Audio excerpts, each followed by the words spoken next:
Hey, boa tarde, família da Rádio Oi, da Rede Oi TV, da TV Embu-Guaçu. Sejam muito bem-vindos, sejam muito bem-vindas ao programa M6 Qualidade Brasil. Estou novamente aqui com vocês, pessoal, eu, Maristela. Muito obrigado por todo o carinho, por toda a audiência de vocês que sempre nos acompanham pela Rádio Oi. Lembrando que se você nos acompanha aí pelo website da Rádio Oi, você também pode transitar no nosso aplicativo, que fica mais prático para você estar interagindo com a gente, estar acompanhando toda a grade de programação da Rádio Oi, tá bem? Então, Rádio OY, você procura aí na sua loja, no Play Store, por Rádio OY Oficial, Rádio Oi Oficial. E pelo website você nos encontra radiooi.com.br e também aí nós estamos nas redes sociais, tá bom? Então, muito obrigado a todos vocês. Lembrando também que nós estamos pelo YouTube da MIPS, M6 Instituto de Produção Cultural. Vocês que já estão aí chegando para nos acompanhar, já aproveita para se inscreverem no canal da MIPS e estar nos acompanhando também. Nós sempre divulgamos aqui as ações, iniciativas, projetos que nós realizamos pelo canal, deixamos salvaguardadinhos registros no canal, mas também estamos um pouco mais aparentes com vocês pelas redes sociais. Então, o Instagram, o Facebook, nós estamos mais presentes com vocês, transmitindo e propagando aí todos os nossos projetos e ações, tá bem? Então, agradecer aqui, claro, imensamente a nossa querida Vilma Proença, da Associação Sarau Paulistana, todos do Sarau Paulistano que sempre estão aí parceiraços com a gente nos projetos, nas ações, e outros do Sarau que também nos acompanha, por exemplo, o Paulo Sérgio, que é um que está sempre com a gente aqui nas gravações do programa M6 Qualidade Brasil, tá bom?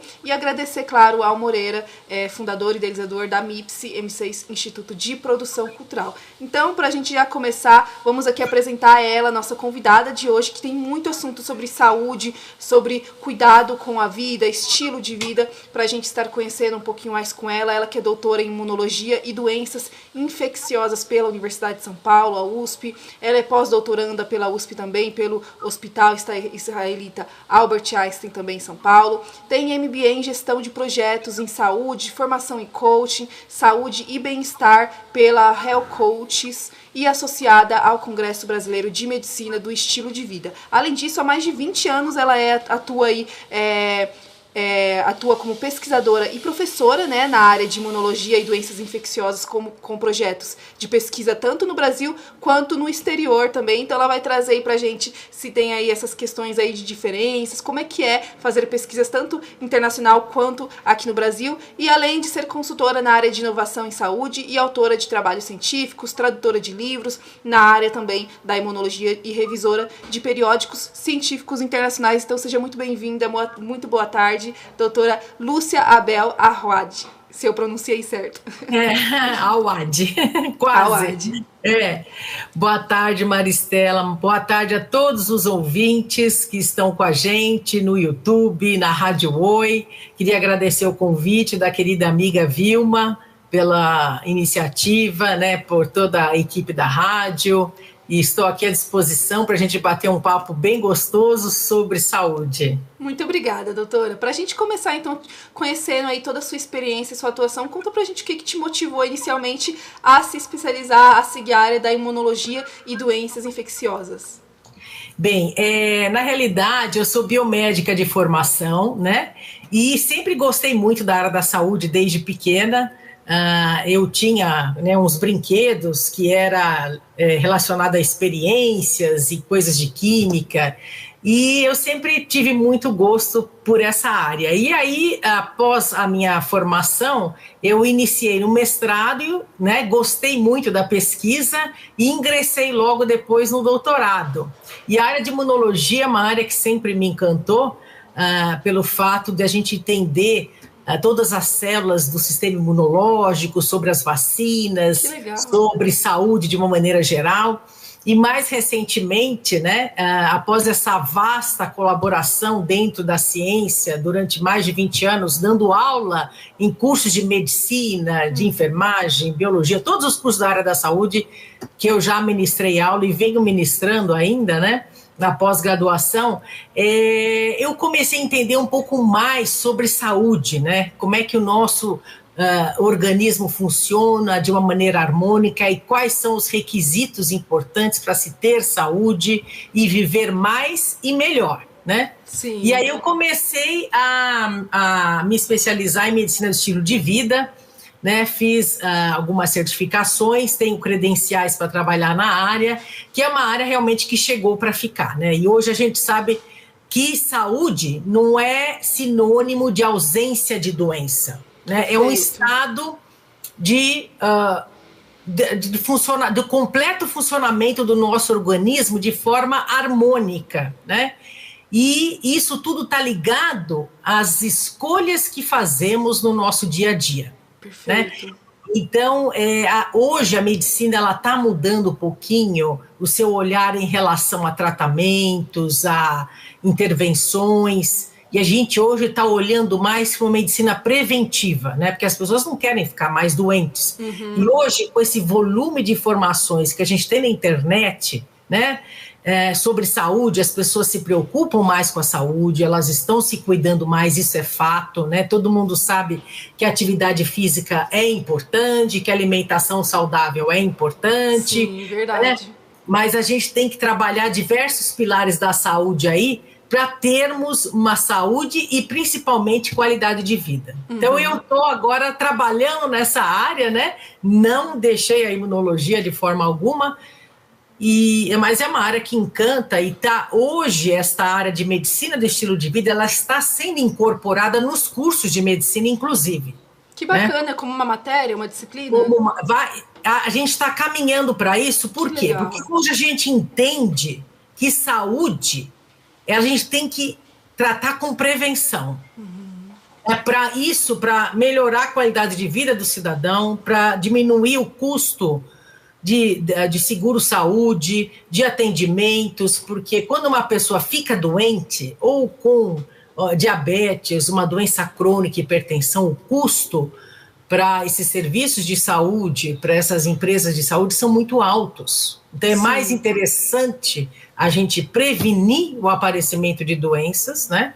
Daí entra a medicina do estilo de vida, porque a gente mudando alguns hábitos nossos do dia a dia, a gente consegue ter uma qualidade de vida e saúde, principalmente, né? Perfeito, com certeza. Agora, doutora, para a gente começar aí nesse assunto da questão do cuidado com a saúde, se prevenir antes de qualquer coisa, né? Você teve outra experiência também durante sua atuação, sua carreira no Hospital Israelita Albert Einstein, né? Em especial, durante a pandemia. Como é que foi, quais que foram os principais desafios e a atuação direta de vocês durante o período da pandemia?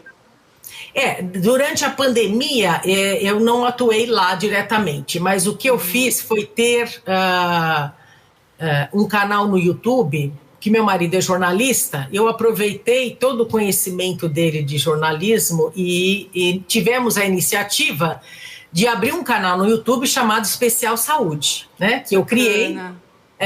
E comecei a chamar todos os colegas, né, da área da saúde, médicos, pesquisadores, porque a gente estava diante de uma situação emergencial, ninguém sabia que vírus era, o que ele causava, as pessoas morrendo, ninguém sabia como era transmitido, qual era o tratamento, a gente realmente estava numa situação de desespero, né? E aí eu falei, a melhor forma é a gente informar as pessoas, acalmar a população, porque as pessoas estavam entrando em pânico, né?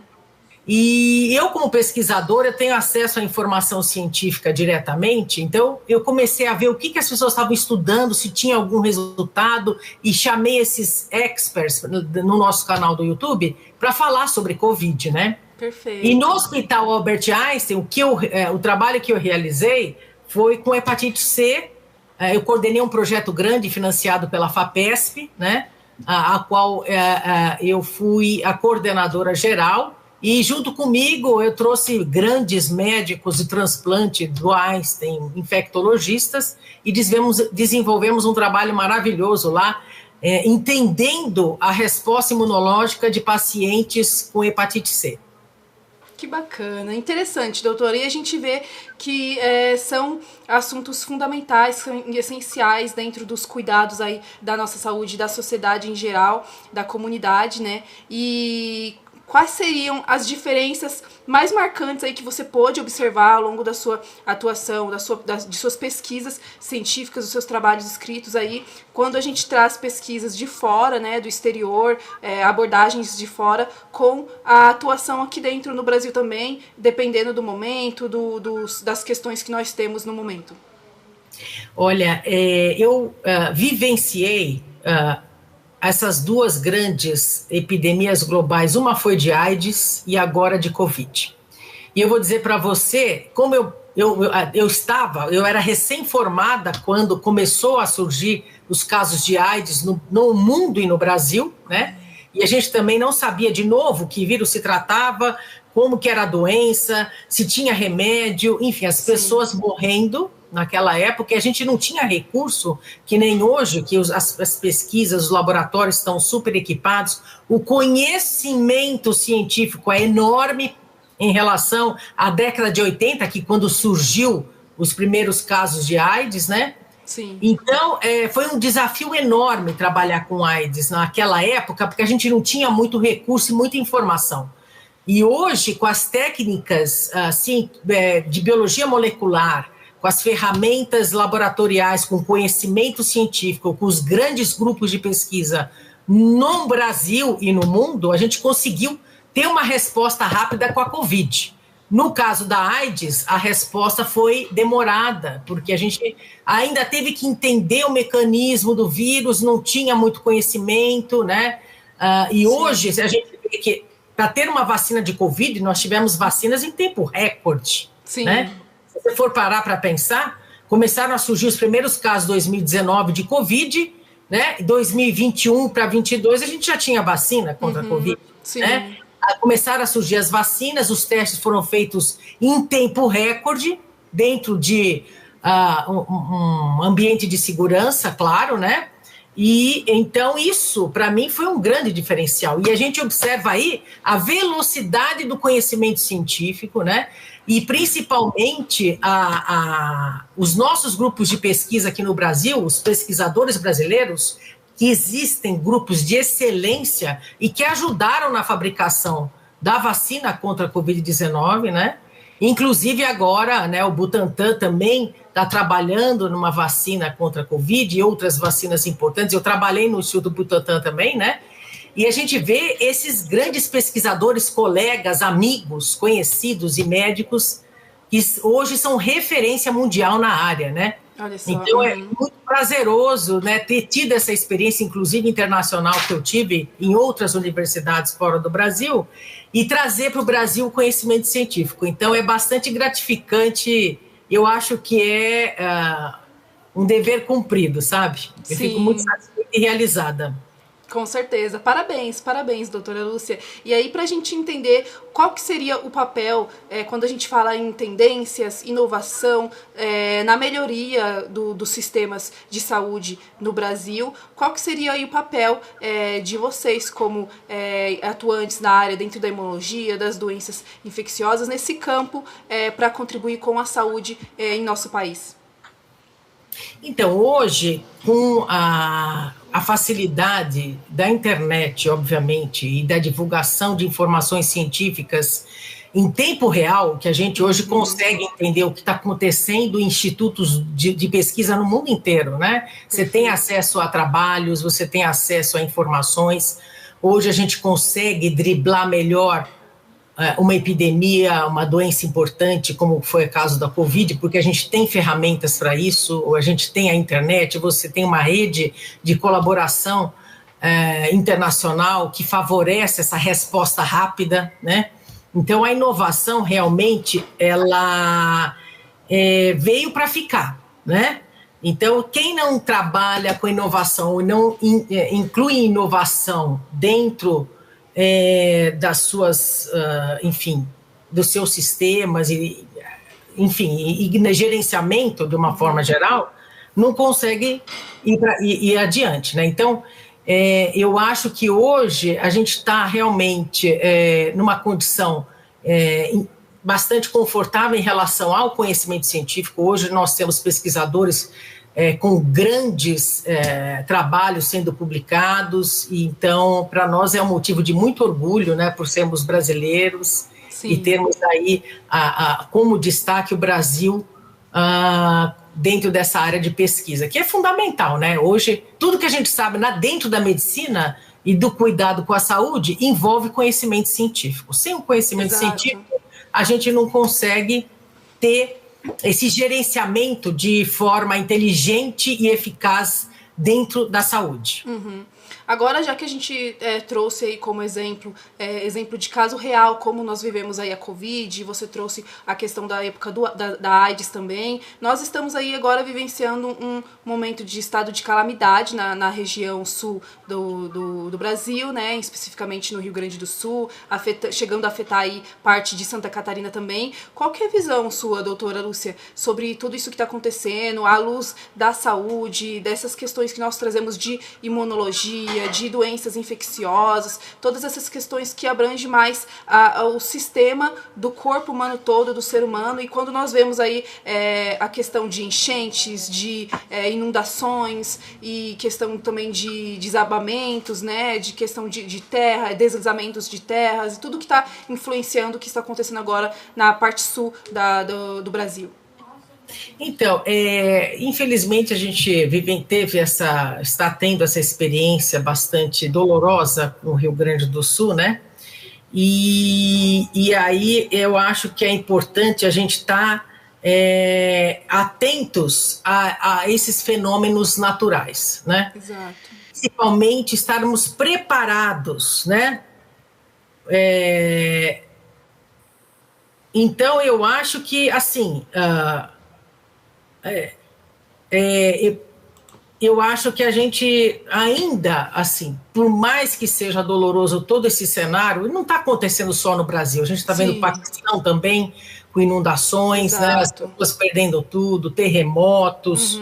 Está acontecendo também nas regiões da China, se não me engano, tem um estado também na África do Sul acontecendo. Não são questões só aqui, nossa, do Brasil, mas o mundo, o planeta Terra está expondo pra gente, né, a situação que nós estamos influenciando no mundo todo. Exatamente. Então, assim, a gente vê esses fenômenos naturais acontecendo e, obviamente, nós temos aí todo o conhecimento por trás para poder prever o que acontece, mas nem sempre a gente está preparado. A gente está vendo isso no Rio Grande do Sul. As pessoas perdendo tudo, enfim, seus pertences, são vidas, animais, enfim, é muito triste todo esse cenário. E as pessoas agora têm que estar atentas a essas mudanças climáticas e principalmente em relação à preservação do meio ambiente, porque conforme o homem vai tendo interferência na natureza, de alguma forma a gente recebe um sinal negativo em relação a isso. A própria Covid-19, né, que apareceu esse vírus avassalador que provocou milhões de mortes no planeta, isso tudo se deu na China por conta de manipulação de seres vivos, né, de insetos, que eles têm o hábito de comer insetos vivos, e vírus de morcego, que isso acabou vindo para o ser humano. Então, quando a gente começa a entrar muito dentro da questão da natureza, intervir de forma inadequada, a natureza responde de alguma forma. Então, poluição, desmatamento, todos esses fenômenos, eles acabam interferindo nas questões ambientais e a gente tem que estar preparado para isso, temos que estar com o olhar atento em relação a essas questões ambientais, né? E, obviamente, dentro do olhar científico, estarmos preparados com testes de diagnósticos, de prevenção de doenças e estar atentos, que nem agora no Rio Grande do Sul, com essas enchentes e alagamentos. Existem inúmeras doenças que podem ser transmitidas através de água contaminada, como leptospirose, que é transmitida por uma bactéria presente na urina de rato. Temos a raiva, tétano, né, difteria, enfim, uma série de doenças que podem acometer as pessoas que sofreram por conta dessas inundações. Então, é importante a gente aproveitar aqui até esse veículo de comunicação e alertar essas pessoas para procurarem atendimento médico, né, até iniciar um tratamento com antibiótico na prevenção do aparecimento dessas doenças, que as pessoas com as roupas molhadas, e aí a roupa molhada pode provocar um quadro gripal, uma pneumonia, né, dermatites, problemas de pele, né? Quando a pessoa tem uma área exposta na pele, através de arranhadura, de mordida de animais, em contato com água contaminada, ela pode se infectar e começar a apresentar alguns sintomas até semelhantes da gripe, como febre, diarreia, vômitos, né? Mal-estar, cansaço, e as pessoas não dão muita importância. Então é importante que essas pessoas procurem atendimento médico, o posto de saúde mais próximo, inclusive o próprio site da Sociedade Brasileira de Imunização, ela dispõe algumas vacinas que são importantes para a população que foi afetada por essas inundações, tomarem essas vacinas para se prevenir contra essas infecções que as águas contaminadas podem provocar. Agora, doutora, outra atuação sua também é ter se especializado, né, com MBA em gestão de projetos em saúde e a formação em coach também. Como que essas formações contribuíram para a sua abordagem profissional e tudo que você atua até hoje? Então, a gestão de projetos de saúde, ela é importante porque se a gente não tiver uma ótima gestão na saúde, em todas as esferas, né, enfim, mas eu estou falando mais de saúde. Eu me interessei por esse assunto porque hoje a gente tem que ter respostas rápidas. Então, esse MBA que eu fiz em gestão de projetos em saúde, ele focou muito nessa questão de startups, de empresas inovadoras que conseguem trazer respostas rápidas, ajudam as pessoas, né? Então, esses projetos de startups e essas empresas que vão crescendo e vão nascendo com conhecimento científico, elas são extremamente importantes para trazer saúde para a população de uma forma geral. Então, ter esse olhar de gerenciamento de um projeto do começo, meio e fim, né?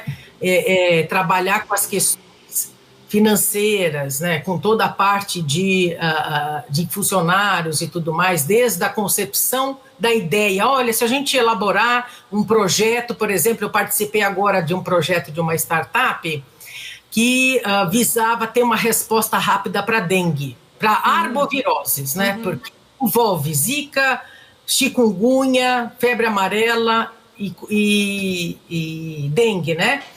Que são doenças provocadas por arbovírus, né, transmitidas pelo mosquito Aedes aegypti. E aí, eu trabalhando com essa startup, só trazendo esse exemplo rápido, a gente conseguiu elaborar, obviamente que eu, na realidade, ajudei na gestão desse projeto, né, na elaboração, trazer uma ferramenta que a pessoa pode utilizar um aplicativo para fazer detecção de focos de mosquito dentro da sua residência ou dentro dos arredores. Esse foco é levado para as autoridades, é analisado para saber se é um foco de dengue ou não. Monitoramento remoto com drones também a gente fez nesse projeto, né, para poder evidenciar áreas de risco onde existe focos de dengue. Um canal direto onde a população tira dúvidas a respeito de sintomas, né, de remédios, tratamentos, de testes de diagnóstico. Então, através dessa plataforma, né, então eu vi, puxa vida, é possível sim realizar um projeto e trazer uma solução rápida que vai beneficiar a população, né, e principalmente a gente conseguir controlar essas doenças. A gente está vendo que a dengue está explodindo aí o número de casos e a gente ainda não consegue vencer essa briga com o mosquito, mas a gente está no caminho e a inovação é o caminho.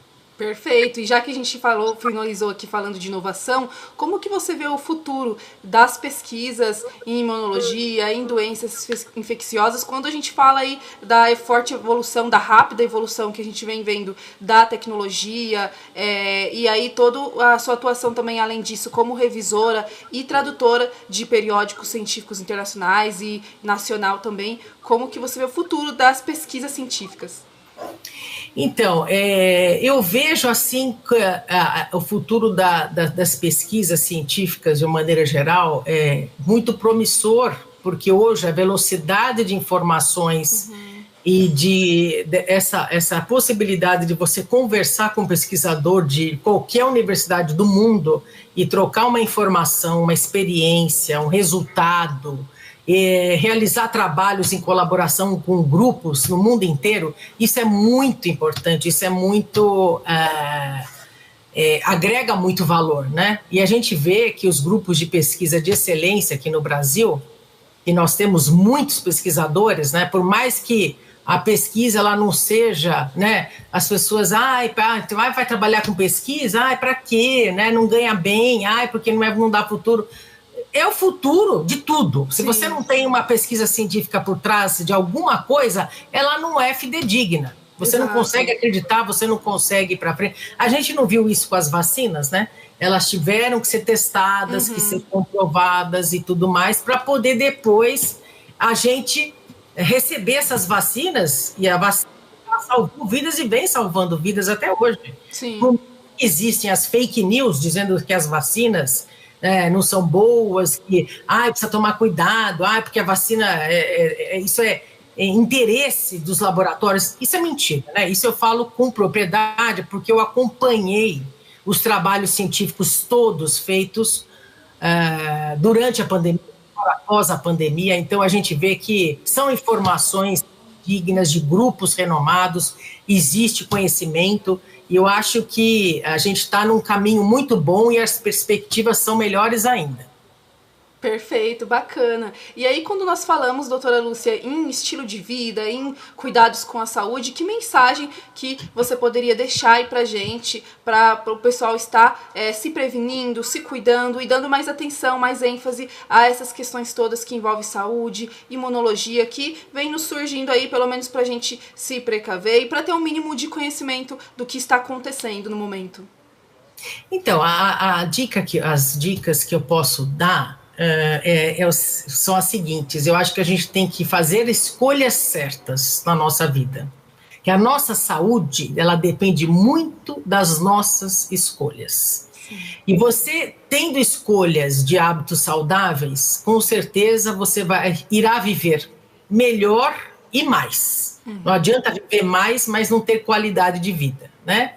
Isso envolve saúde mental, isso envolve qualidade do sono, alimentação saudável, envolve cuidados com a atividade física regular, né? Eliminação de fatores estressantes, práticas de meditação, né? Inclusive a questão da espiritualidade, né? Então, eu acho que são alguns pilares que as pessoas têm que ter em mente para gerenciar a sua saúde de maneira inteligente, de maneira positiva, para ter uma qualidade de vida e ter mais saúde, né? Então, eu acho que essa é a mensagem final. E isso só depende o quê? Exclusivamente de nós, dos nossos hábitos. Exatamente. Obviamente que o acesso à saúde de qualidade, acesso a tratamentos e aos hospitais bons é importante? Mas você pode fazer isso, mesmo não tendo esses recursos, com pequenas mudanças de hábitos do seu dia a dia. Eu gosto de comer cheeseburger com batata frita. Vamos trocar o cheeseburger para um grelhado, para uma salada, né? Uma dieta balanceada. Vamos procurar dormir mais, né? Enfim, vamos procurar fazer atividade física. Atividade física hoje é essencial para quem quer viver e viver mais e ter mais saúde, né? Isso é comprovado. Ter mais atenção ao que a gente come, porque hoje a gente está entendendo, né, que a alimentação ela é fundamental para a nossa saúde, está relacionado com o nosso microbioma intestinal, das bactérias boas que vão trazer saúde para a nossa vida. Então, são informações, né, que a gente é interessante colocar aqui para as pessoas terem atenção. E são pequenas mudanças, né? São simples, mas algumas pessoas têm dificuldade, porque hábito mudança de hábito é uma coisa difícil, né? Que quando a gente fala de mudança de hábito, a gente lembra que geralmente no nosso dia a dia nós estamos no automático, né, doutora Lúcia? E aí a gente não percebe ou não busca ver como que a gente está aí seguindo, como que está sendo a nossa dinâmica do dia a dia e acaba não dando atenção para essas mínimas mudanças que a gente poderia estar fazendo, que muitas das vezes mudaria aí a gente, por exemplo, todo dia estar tendo fortes dores de cabeça, né, que é o que muito vem se reclamando também, e a questão da ansiedade, né, e de todas essas outras questões que envolvem nosso estilo de vida e a saúde. Não, sem sombra de dúvida. E a gente, agora recentemente, até saiu um documentário na Netflix sobre as zonas azuis, né? Por que as pessoas nas zonas azuis no mundo inteiro vivem mais e são centenárias, vivem até os 100 anos? Por quê? São pequenas coisas, não existe segredo nenhum, não tem acesso a um hospital de primeiro mundo, tá? O que elas fazem para ter tanta saúde? Simplesmente, elas têm contato com a natureza, elas têm uma alimentação saudável, elas dormem bem, caminham, né? Andam ladeiras cima a baixo, né? Não usam muito carro, fazem atividade física, fazem trabalhos manuais, participam de comunidades, de trabalhos comunitários. Então, se você for pensar, eu falei, gente, não precisa de muito para ter saúde. Olha que coisa interessante. Não precisa ir muito longe também, né? Então, essas informações que as zonas azuis nos trouxeram, dessas regiões onde as pessoas vivem mais, as pesquisas mostraram que são pequenas ações no nosso dia a dia que podem ajudar a gente a ter saúde e inibir o aparecimento de doenças lá na frente. Ah, mas eu sou jovem agora, para que eu vou fazer isso, né? Ah, deixa eu fumar meu cigarrinho elétrico. Ah, né? Mas se o que você fizer hoje vai ter impacto daqui a alguns anos. A ciência já mostrou isso. Exato. Então, se você não se cuidar agora, não, mas eu tenho saúde, eu não fico doente, eu sou jovem, se cuide agora, porque lá na frente você pode ter as consequências. Então, esses lugares, né, das zonas azuis trouxeram esse aprendizado para nós, mostrando que, olha, uma alimentação saudável, né, com uma dieta balanceada, atividade física, né, enfim, ter todas essas características, elas fazem bem à saúde e a gente pode integrar isso no nosso dia a dia, né? Eu vou hoje, eu tenho que ir lá, eu tenho um compromisso aqui próximo, vai a pé, anda 10 quadras, para que você vai pegar o carro, né? Sim. Eu gosto de comer tal coisa, enfim, uma comida, essas comidas assim meio industrializadas, troca essa comida industrializada por uma dieta, por legumes, né, por mais frutas. Sim. São assim, é difícil a gente fazer essa mudança, mas hoje você tem substituições aí que os nutricionistas estão ajudando muito nessa parte, né? Olha, você pode pegar o seu pãozinho francês que você gosta, você pode fazer um pão sem glúten, né? Com farinha de aveia sem glúten, com leite de aveia, com ovinho, bate, põe no micro, pronto, tá pronto um pãozinho, ele é gostoso. Então hoje você tem receitas muito saudáveis, que a gente pode acabar substituindo das receitas que a gente está acostumado a comer todo dia. Perfeito. Isso é muito bom. E as pessoas estão atentas a isso, né? Exatamente. Muito bom, maravilha, doutora. E agora, quais que seriam aí os seus objetivos, projetos, iniciativas futuros que você esteja atuando no momento dentro da área da saúde, da pesquisa científica também, que você poderia estar compartilhando com a gente e para o pessoal até te seguir e te acompanhar? Então, eu tenho agora apostado muito na medicina do estilo de vida, né? Porque eu acho que é uma ciência que chegou para ficar. Eu fiquei encantada quando tive conhecimento sobre todo o funcionamento da medicina do estilo de vida, os pilares que são abordados, enfim, que a gente já mencionou aqui, né?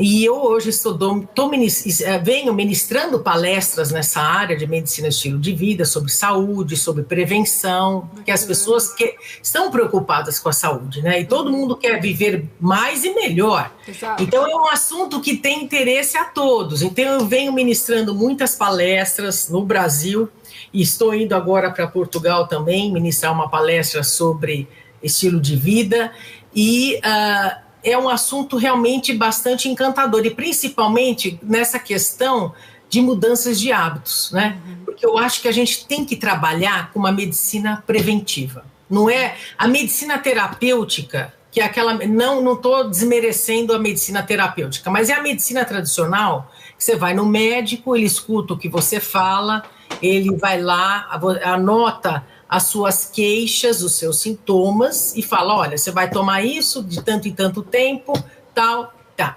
Mas eu tenho que entender o que causou essa doença em você. Por que ela apareceu? Né? Como eu posso prevenir? Então eu tenho que entender, eu venho atendendo algumas pessoas, fazendo orientações para alguns pacientes para melhorar a saúde, né?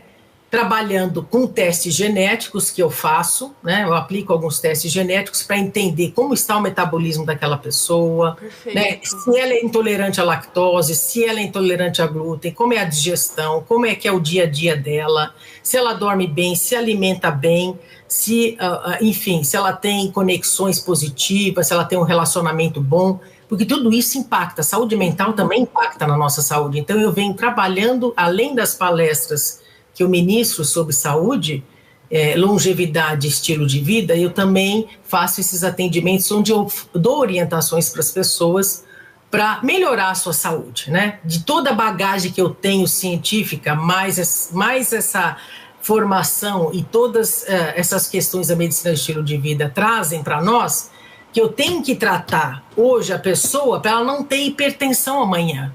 Eu tenho que cuidar dela hoje para ela não ter um diabetes amanhã. Isso, para ela não ter um mal de Parkinson lá na frente. E o que isso envolve? Envolve você cuidar da sua microbiota intestinal. Hoje, o intestino é um órgão super importante no quesito de saúde. Ele está conectado com é o segundo cérebro, né? Enfim, é um órgão importante. A gente sabe que as bactérias, elas podem ser boas e ruins, a gente tem que ter as duas, mas no equilíbrio, né? Porque senão pode provocar desbiose, essa desbiose pode desencadear processos inflamatórios, e aí esse processo inflamatório vai desencadear diabetes, vai desencadear o Parkinson, vai desencadear Alzheimer, hipertensão e doenças crônicas importantes, né? Por que algumas pessoas morreram na Covid e outras não? Você já parou para pensar nisso? Porque ela tinha um perfil inflamatório já que era dela. Por que ela tinha esse... E já preparado, já forte. A imunologia, ela entende como funciona a resposta inflamatória e ela traz esses insights para as pessoas. Por que eu sou uma pessoa inflamada? Como eu posso cuidar para não ficar inflamada? Porque quando a pessoa tem um processo inflamatório, é um start para qualquer doença, diabetes, hipertensão, para doenças autoimunes, para doenças renais, para Parkinson, para Alzheimer, para demência. Hoje, a ciência mostra isso. Eu não posso estar inflamada. Como eu não fico inflamada? Fazendo atividade física, tendo um sono de qualidade, uma alimentação balanceada, né? Logicamente, a gente tem que retirar os alimentos que causam inflamação, o que é o glúten, né, que é a lactose. Então, hoje a gente consegue entender tudo isso dentro da medicina de estilo de vida para proporcionar para as pessoas saúde, né? Então, eu acho que esse é o caminho que eu estou seguindo agora. E eu espero ajudar bastante gente e pessoas que precisam dessa ajuda. Com certeza. Perfeito. Muito, muito obrigada, viu, doutora Lúcia? Obrigada por você ter cedido o seu tempo aqui com a gente, por ter trazido toda essa gama aí de experiências, da sua trajetória, e que volte outras vezes, que nós estamos sempre com as portas abertas aqui, viu? Foi um prazer estar aqui com você, Maristela, e todos os ouvintes, e até a próxima. Obrigada, doutora. Obrigada a todos que ficaram com a gente até aqui. Muito obrigada novamente a Vilma Proença, a todos da Associação Sarau Paulistano, ao Moreira e todos da M6 Instituto de Produção Cultural. Até a próxima. Tchau, tchau. Obrigada, doutora, novamente. Obrigada. Até logo.